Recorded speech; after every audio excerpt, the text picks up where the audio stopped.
दोस्तों, बात उस समय की है जब स्वामी विवेकानंद अपने लोकप्रिय शिकागो धर्म सम्मेलन के भाषण के बाद भारत वापस आ गए थे। अब उनकी चर्चा विश्व के हर देश में हो रही थी। सब लोग उन्हें जानने लगे थे। स्वामी जी भारत वापस आकर अपने स्वभाव अनुरूप भ्रमण कर रहे थे। इस समय वे हिमालय और उसके आसपास के क्षेत्रों में थे। एक दिन वो घूमते घूमते एक नदी के किनारे आ गए। वहाँ उन्होंने देखा कि एक नाव है, पर वह किनारा छोड़ चुकी है। तब वे नाव के वापस आने के इंतजार में वहीं किनारे पर बैठ गए। एक साधु वहां से गुजर रहा था। साधु ने स्वामी जी को वहां अकेला बैठा देखा तो वह स्वामी जी के पास गया और उनसे पूछा, तुम यहाँ क्यों बैठे हो? स्वामी जी ने जवाब दिया, मैं यहाँ बैठकर नाव का इंतजार कर रहा हूँ। साधु ने फिर पूछा, तुम्हारा नाम क्या है? स्वामी जी ने कहा, मैं विवेकानंद हूँ। साधु ने स्वामी जी का मजाक उड़ाते हुए उनसे कहा, अच्छा, तो तुम वो विख्यात विवेकानंद हो जिसको लगता है कि विदेश में जाकर भाषण दे देने से तुम बहुत बड़े महात्मा साधु बन सकते हो।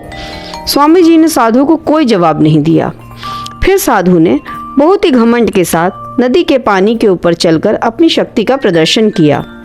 कुछ दूर तक चलने के बाद साधु ने स्वामी जी से कहा, क्या तुम मेरी तरह पानी पर पैदल चलकर इस नदी को पार कर सकते हो? साधु का यह बताने का अंदाज बहुत ही अहंकार भरा था।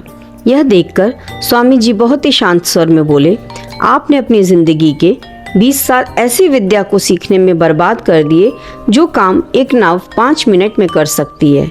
आप ये 20 साल निर्धन, बेसहारा गरीबों की सेवा में लगा सकते थे या अपने ज्ञान और शक्ति का प्रयोग देश और देशवासियों की प्रगति में लगा सकते थे, परंतु आपने अपने 20 साल सिर्फ 5 मिनट बचाने के लिए व्यर्थ कर दिए। ये कोई बुद्धिमानी नहीं है। साधु सिर झुकाए खड़े रह गए और स्वामी जी नाव में बैठकर नदी के दूसरे किनारे चले गए। इस कहानी में हमें यह बताया गया कि ज्ञान और शक्ति का सही प्रयोग आवश्यक है। किसी शक्ति को प्राप्त करके यदि हम उस पर घमंड करते हैं तो यह मूर्खता है। शक्ति का सही जगह पर सही इस्तेमाल करना ही वास्तविकता में बुद्धिमानी है।